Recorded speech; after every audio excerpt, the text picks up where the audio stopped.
Ah çeker dağlar diz çöker. Seni gezen bu gözlerim hasretinden kan yaş döker. Eğer işitse sözlerim ah çeker dağlar diz çöker.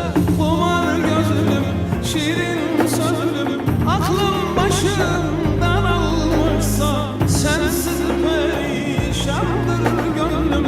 Sevgilim harda kalmışsa sensiz nece güler yarım, hasretten üzüler yarım. Sensizliğe dayanamaz demir selvi öler yarım. Senden insaf diler yarım, gözyaşım kim siler yarım. Hiç olmazsa kenardan bak, gör bir neler çeker yarım.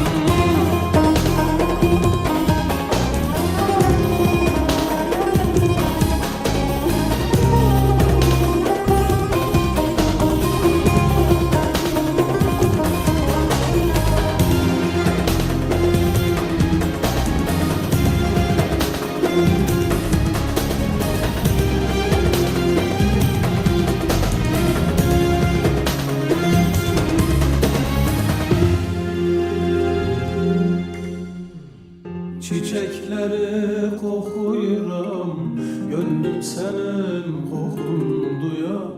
Geceler rüyamda görüp danışıram maya suya.